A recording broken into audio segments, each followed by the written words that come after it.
Raging political debate in and outside Parliament on the government's move to expand quotas to include India's upper caste as well. That bill is being debated in Parliament in the Lok Sabha right now. We can actually go live to it just to give you a sense of the debate that is going to go on till much later tonight, and then it comes before the Rajya Sabha tomorrow. It's going to carry on right through this next hour or so. Now, is this a political move? Of course it is. Just look at the timing.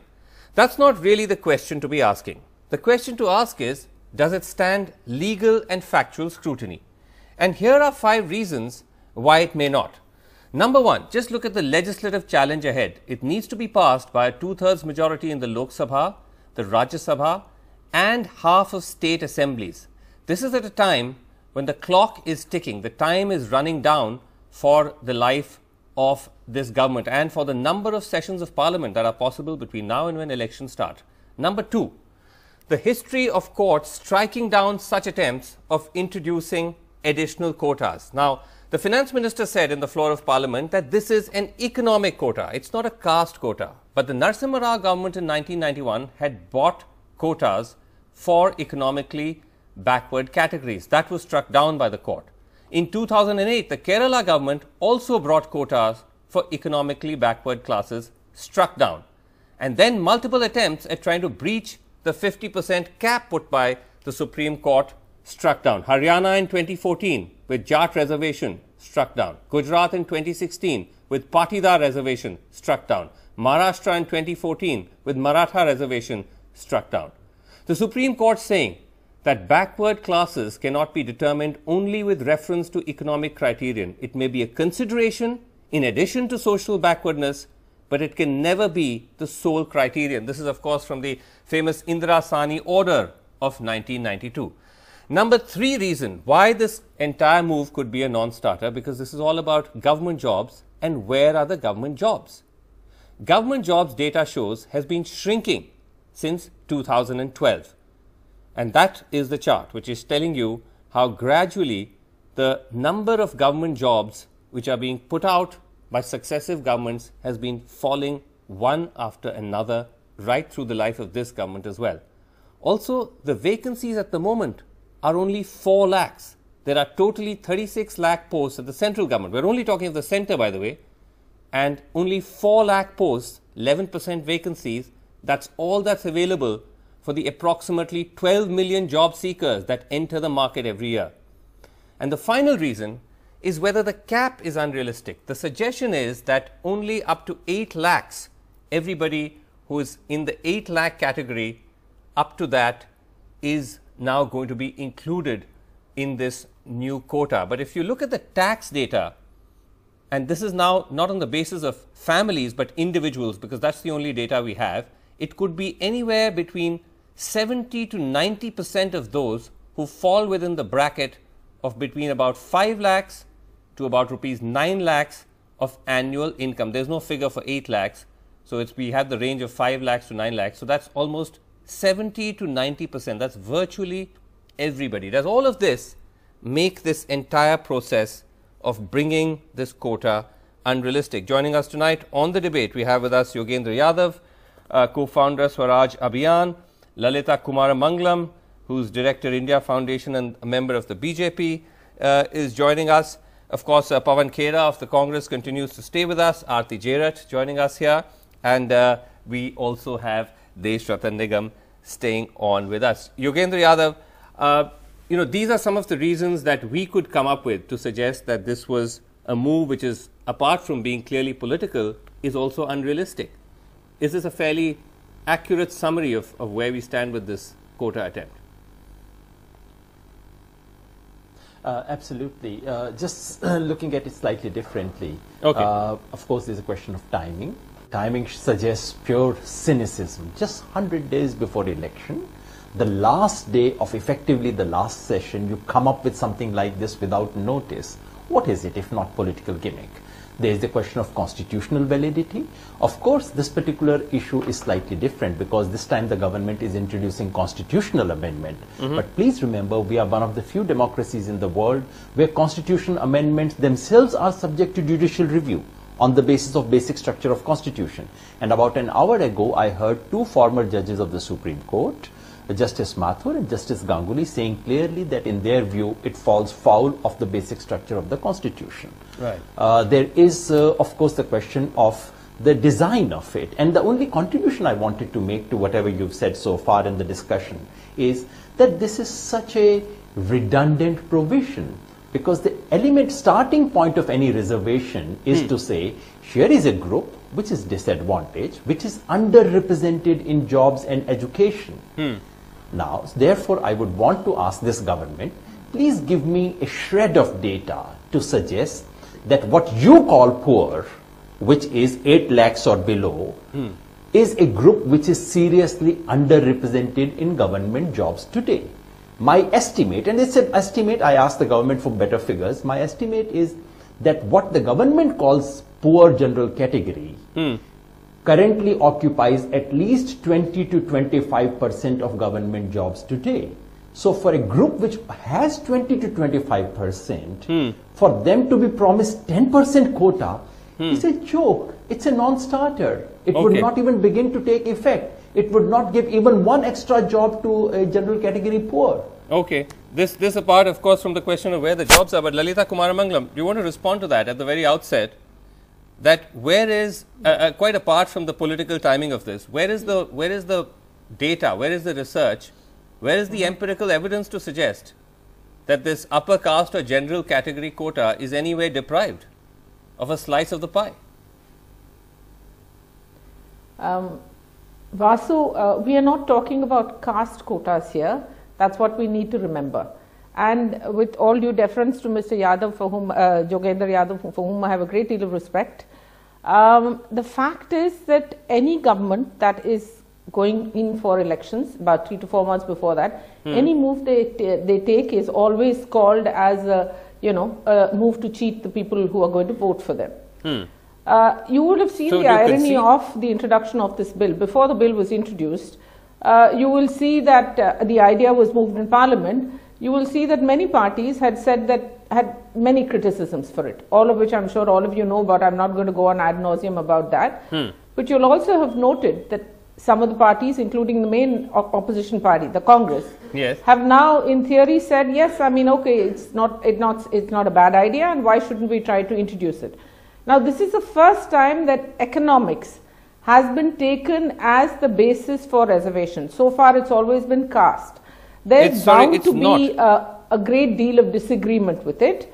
But the fact is that there is a lot of criticism and disagreement with it, perhaps not politically, but well, it is there in argument at least. Lalita Kumaramangalam, I just want to, if you don't mind, Vasu. I just want to quickly interrupt. I just want to correct you on the point where you said it's the first time, as we said right at the outset, that Narasimha Rao tried to bring in a similar quota. No, Narasimha Rao in 1991. Yes. That was struck down, and so did the Kerala government in 2008. Into a different constitutional provision, and that's why it was struck down by the Supreme Court. Here we are talking about amendment to two particular, Section 15 and Section 14 of the Constitution. Under that, what you have. But the fact also is that what Narasimha Rao did was in 92, where 92 and 2019, we have two very different social fabrics in the country. And even if it does go before the Supreme Court, I'm sure everybody hopes that the Supreme Court would have the good sense, which I'm sure they will, to look at it from contemporary Indian issues and contemporary Indian problems. Okay, the question has been asked that how many government jobs are there? Yes. But the reply to that is simple enough, Vasu, that even if we are able to provide a few thousand jobs to people who, as of now, do not have jobs, it's an achievement. Okay, let me just bring in Pawan Khera. You can't start saying that, there are no jobs available, etc., etc. Okay, let me bring in Pawan. They will be provided, not to the amount of perhaps the millions that are coming into the job market, but certainly at least give a more even playing field for people from less well-off economic backgrounds. Let me bring in Pawan Khera. Pawan Khera, is this a googly which has left you in a position where you really can't afford to oppose it? Because you now also are actively courting upper caste. What is your official position on this? As cynical as, absolutely, as cynical as the government in its move on the last day of the Parliament, virtually the last day, now they've extended it. it's also, it raises a huge question mark on the intention of the government.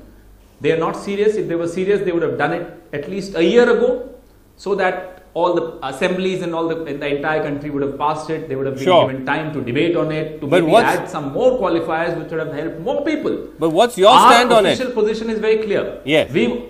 That's what I'm coming to. Yeah. We've always supported any pro-poor policy. In fact, we are the ones who brought right to food, right to education, which they kept diluting. Right to education they have diluted. They have starved Narega of funds. Okay, so they have diluted the Forest Tribals Act. They tried to dilute the land acquisition bill. Okay, that's beside the point at the moment. You are supporting this. Recommendations. No, Pawan, you're now deflecting. Absolutely.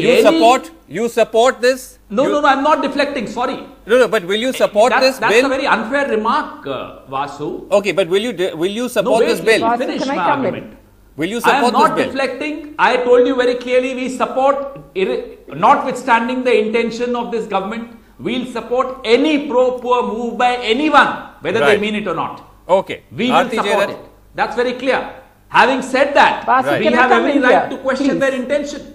Okay. Just give me a minute. Okay, Lalita, I'm coming back to you because I need to go to the others as well. Vasu, can I come in here for just a minute? I'll come back to you, Lalita. Okay, fair enough. The Congress, as hypocritical as always. I'm really sorry to say this, but if you doubt the intention of the government, if you feel that this law, that this bill that they're trying to bring in will not pass legal scrutiny, if you have, such serious doubts about it, then why are you supporting the bill? Just because they also can't afford to antagonize the so-called beneficiaries of the bill, because as you said, that they are also wooing the upper caste, so they can't afford to antagonize them. Right. So, they're playing the same game. I mean, this government has introduced it on the last day of Parliament, Vasu. It is such a cynical move to deflect attention from the Rafale deal, which had dominated the Parliament session. Now suddenly we've forgotten about the Rafale deal, and now we're talking about reservations instead. So the government has succeeded in changing the narrative. And the Congress is falling into the trap because it's going ahead and supporting the bill. Okay, so, I know, Pawan. I'm sorry to say this. Pawan, I know you want to come in. Pawan, I'm really sorry to say. Pawan, I know you want to come in. You have really exposed yourself. You've really exposed yourself. Okay, Pawan, I want to. You better be sorry. Pawan, you will be sorry for what you said. No, I will have to come in here. No, one second. Is that a threat? What do you mean she will be sorry? Because she'll realize our questions, Aarti, I must assure you, and Mr. Nigam, and my colleague from the BJP, I assure you, our questions on Rafale, on unemployment, on the 24 lakh government vacancies this government has not been able to fill, on the CMIE data on jobs, our questions will haunt this government till the last day of polling. Okay, fine. So let's not, you may hope, some of you, that we have walked into a trap. We will implement this policy. We are supporting this today because we know we can implement it better than they can. All right, fine. We'll come back. I'll come back to you, Pawan, in a second. But Yogendra Yadav, respond to what Lalita Kumarmangalam said, that this is for the first time, she says, that they are bringing in economic quotas in this manner, and therefore all these other challenges and infirmities won't apply. And this is not about caste. You have pointed out, the only thing new about the attempt today is that it is a constitutional amendment. Everything, there is no difference between the earlier attempt and this one, but this is a constitutional amendment, so it's of a different attempt of a different order. And as I reminded everyone, in our country, constitutional amendment is not the last word. Judiciary has the last word. Very few democracies in the world are such that constitutions are actually constitutional amendments subject to judicial review, which they are in our country. So let's not presume that constitutional amendment is the last thing. What I want to say about the political games happening here is that this is a repeat of 2013. Remember 2013 election? Congress was facing election, Congress was facing defeat. They came up with a master stroke, Jat reservation. BJP knew that this would not pass judicial scrutiny. Congress also knew that. Both of them winked at each other and said, let the courts do the dirty job, let's pass it on. Right. 2013-14 is when this was happening. Right. So they allow it, and what happened finally? The court reject the quota, and the people of India reject Congress. I suspect something of similar sort is going to happen this time. Okay. BJP faces election. BJP can sense defeat. They come up with this cynical move. Vasu, let me Congress come in winks here, and please. says, we know it's Okay. bad, but why should we play dirty? Let courts do the dirty job. Okay. And to Let my me get- mind, what it might end up doing is foregrounding the issue of jobs, which the BJP wants to avoid. Okay, Deshratan Nigam, one reading of this is that this is final confirmation that Let me Sabka come in Saath, here, Sabka please. Vikas has not worked. That essentially what you've gone back is quotas. If all of this had worked, if Sabka Saath, Sabka Vikas had worked, you wouldn't need quotas. This is an indication that has not worked. No, not at all. In fact, Why not? this is a prime example of Sabka Saath, Sabka Vikas. Oh, this is a prime example Yes, of Sabka Saath. yes. So The quotas ones- now the ones who are now who have been a the suggestion that is Yes, Sabka Saath, Sabka Vikas. let me complete Okay. my point. The ones who have been left out are being brought in. So that's the fundamental principle out here. And everybody's saying that earlier That's it an earlier acknowledgement that a large number of people have not been at left all. out. It has been a part of their manifesto and they've implemented it within their tenure. What has within been part of the manifesto? economic reservation was a part of the in fact of the Congress also since last so many years. But at least this party has been able to do it within that own tenure. One, you may question the intention. You may think it is about vote politics. I think every political party is out there to get votes. Right. So that's a battlefield, and Congress is also creating a fictional charges of corruption on Rafale. They have a right to do it. And similarly, every political party is out here to contest election. Okay, Now, secondly, so far as this thing is concerned that it will be rejected and all earlier ones were rejected because they didn't come through constitutional amendment. The source was not changed. Here the source which flows But from how are you so 15 confident you're going to get a constitutional amendment? Because as we just pointed out, that is also something That that's is for going to the parliament require to see. a lot of I'll tell you. legislative loopholes to get through. See, You have to let go me- through both houses, you have to go through the state assemblies, let me tell you how. and you're now just in the home stretch for elections. Let me just Before- 10 seconds. before I come to how- 10 seconds. Vasu, you 10 must let me seconds. in now. Just give me Yes, 10 yes, seconds. I am. 10 seconds. You only require 50% of the membership of both the houses Right. independently and 2/3 of those present and voting. Right. That is all. You don't even require the assent of the 50% of the states, because earlier also even the constitutional amendment was Yeah. made for OBCs. Yeah. No assent was taken for 50% Okay, of the if states. Provided the Rajya Sabha meets tomorrow. The Rajya Sabha has been adjourned for the last 3 days without any Absolutely. conducting any business. Much as it has been for the That's for the life much as it of has Parliament been in for recent that's right, terms. absolutely, for most of this session too. Okay, Lalita Kumar Mangalam. there's no guarantee at all. You have Why- to extend Parliament by one day that just is to do One this. from BJP, Yes. one from RSS, one from BJP. I am the sole Congress voice because Aarti is a neutral voice. You are a neutral voice. I should be given more time, please. I'm coming to you, Pavan. I'm coming For to a you. change, you are in my position. I'm coming to you, but Lalita Kumar Mangalam, let me put the same No, question no, to just you. come in. You I'm don't coming to have you. Speak for 2 I'm minutes, Vasu. I want 2 minutes Lalita Kumar Mangalam, let me ask Let you. me come in. After Yes, that, Pavan, I'm we can coming speak, to there's you. no I'm problem. coming to you, Lalita Yeah, Kumar Mangalam, there with are two things. with now, a question. Whether this bill is going to be passed in... One second, I have a question for you, and my question is the same question Sorry, I you asked were Deshratan interrupting me. Nigam. Yeah.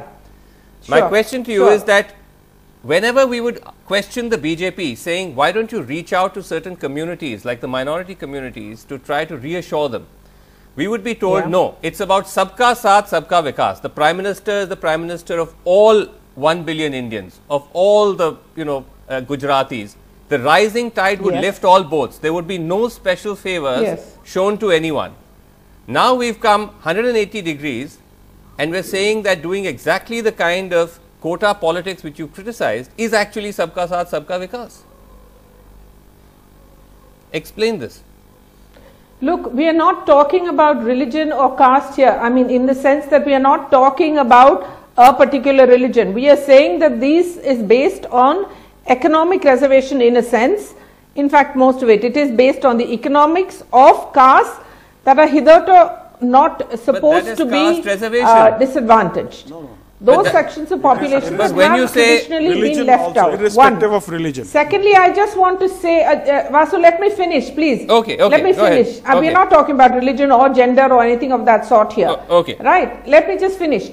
With regard to the fact that people are saying that we are doing it to catch votes. Yes. Now, every government, this is a democracy, every government's job is to try to come back to power the next time general elections or state elections come. And this is an accusation that has been made to, I think, every government that has been in power in this country, which is fair enough. It's part of the democratic process. But that's cynical But the fact also remains that yes, there may be difficulties in seeing this bill through, but the BJP must be given credit for trying. And eventually, I think that other political parties will also see the sense of this, whatever the criticisms they may level at the BJP may be. Right. And that is what is going to help us to see the bill through. Okay. Regardless of whether it was brought in at the last minute or on the first day or not. With regard to the Rajya Sabha, really it's the job of the other parties to allow the Rajya Sabha to run, because this is an extremely important amendment. And it is not just meant for one section of society, except in terms of their economic backwardness. Okay, Sir Pawan Khera. So after this long rhetoric about, I think even she got confused whether it's about caste or not, forget that. Fact of the matter is, madam, 10% of zero remains zero. Where are the jobs? In the last 5 years, if you had worked even a bit and not heard things like demonetization and a faulty GST on the country, there would have been jobs. We lose jobs and then you say we are offering you reservations. So that's what is cynical about it. That's hypocritical. In fact, you are cheating the country. Okay. You're saying 10% of Khera, I think zero is zero. like 10% of zero is very, zero. very, Can I very say small something little here? saucepan black. You all are the ones who are saying that you oppose it, but you're not going to oppose it in Parliament. I doubt if there's anything more hypocritical Why would than we that. oppose it? We will be in a better position to implement it as all other policies. All that your government has done is rename policies. Okay, once again. Everybody knows हमें सरकार चलाना आता है, आपको विपक्ष में रहना आता है. Okay, Aarti Jarat. Okay, Pawan. Aarti Jarat, we have 20 seconds. You know, yeah, okay, 20 seconds. Listen, these poll eavesdrops don't work. The Congress party did the right to food just before the 2014 elections. They did, they did Telangana in the last session before elections. Right. And it blew up in their faces. They did the land acquisition bill, in the winter session before elections. It didn't work. So, these poll eavesdrops, whatever the political parties may be doing in Parliament, I think as far as the voter is concerned, the voter sees these sops for exactly what they are. Right. Cynical politics. Sure. So that's one reading of it. The other reading is also what some are saying, that this is a clear indication that the government is finally, in a sense, acknowledging nervousness. That the fact they had to do it suggests that they are worried. But let's see now what happens to it. The debate still rages on in Parliament and outside. Thank you all so much for joining us. That's it on this special broadcast of the news. Thanks for watching. Good night.